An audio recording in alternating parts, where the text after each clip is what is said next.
आपण मैंने जानिथिबे जे राज्य सरकार 5T योजना रे राज्यर अनेक गुड़े स्कूल कॉलेज विभिन्न क्षेत्र में उन्नति होउची। हेले आज आमे एमिति एक स्कूल रो कथा कहबू जो स्कूल बिना 5T रे भी चकाचक। स्कूल को जी देखुची ता पार्टीरू वा कि स्कूल पूरा चकाचक बुली बाहरुची।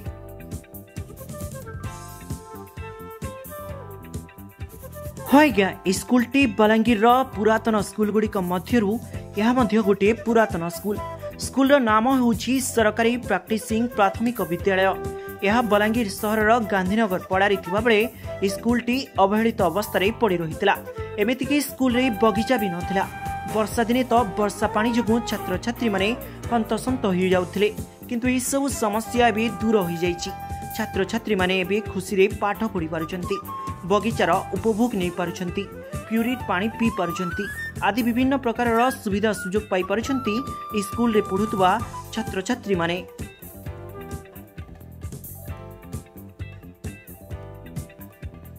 आउ एही सब स्कूल रो उन्नति काम रे छात्र छात्री माने स्कूल रो प्रधान शिक्षयित्री संगीता नाकू श्रेय दैछंती। स्कूल रो प्रधान शिक्षयित्री आसिला परे ही स्कूल उन्नति पथ को जाउची। स्कूल रे विभिन्न प्रकार सुविधा जोगा जाउची जहां हमकु पाठ पढ़िबा क्षेत्र रे उत्साहित करिबा सह भविष्यत रे काम को आसीबो बोली छात्र छात्री माने कहिसंती।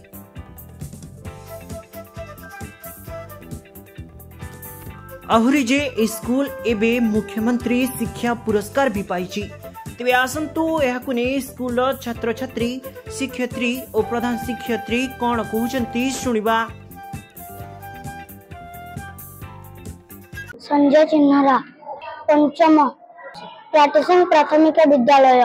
आगे पानी जमी जाउतला एवं पड़िया रे पानी जमी जाए बस खाई पारु नथिनु।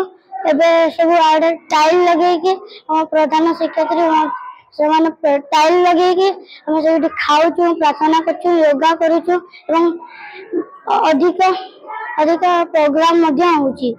3 जन शिक्षयित्री थिबारु भी हम विद्यालय रे भल पाठ पढ़ा होउची। मो ना गौरी साहू, मु पंचम श्रेणी पढ़े। आम नलकूआर पानी पीऊ। एबे नुआ नुआ शिक्षयित्री माने आसीबा जगरू आमे एबे एक्वागार्ड रे पानी पीऊछु। मो रंजिता बरिया आउ मो बेलपड़ा ब्लॉक रु 2022 रे नवेम्बर रे एठी स्कूल रे जॉइन करथि डेपुटेशन। एठी आसला टाइम रे जति थिला माने स्कूल रो अवस्था जहाँ भी थिला किछि वर्तमान किंतु बहुत उन्नति हेछि, पढ़ा भी ठीक होछि। हाँ, मोर ना होछि संगीता नाग आ मो प्रैक्टिसिंग प्राथमिक विद्यालय रे प्रधान शिक्षयित्री भाव रे कार्य करूछि। हाँ, आमर जो स्कूल सामना रे जो 2टा फील्ड अछि से फील्ड रे पानी जमी रहउतिला, कादो होउतिला। वर्षा दिने बहुत असुविधार सम्मुखीन होउतिलु। लगातार वर्षा हेले बरंडा पर्यंत पानी आसुतिला। वर्तमान सेठारे सब किछि काम चलीछि, प्लेट बसा जाइछि जहार फल रे छुआ माने से सब देखुछंती, फील करूछंती, आउछंती, सेठी खेलुछंती आ विभिन्न प्रकार कार्यक्रम मध्ये सेठारे हेउछि। मैडम आउ गोटे कथा, स्कूल कोन 5T रे अंतर्भुक्त अछि ना नाही? ना ना, स्कूल 5T रे नै। तथापि एते डेवलपमेंट केमति होछि? आमर स्कूल ग्रांट किछिटा मिलिछि सरकार तरफ रो आ मो स्कूल अभियान तरफ रो आमे किछि कलेक्शन करिथिलु। आ जने बदान्य व्यक्तिंकर सहाय्य जे कि बलांगीर रो पूर्वतन एसडीपीओ तूफान बाग वर्तमान से संबलपुर एसडीपीओ भाव रे कार्य करूछंती। तांकर सहाय्य एवं सहानुभूति रो आमे किछटा उन्नति करिछु।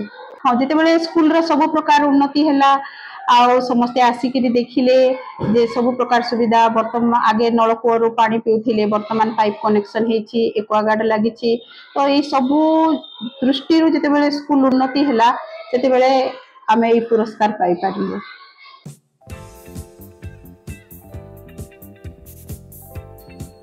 बलांगीर रो शंभुनाथ साहू को रिपोर्ट, न्यूज 18 लोकल।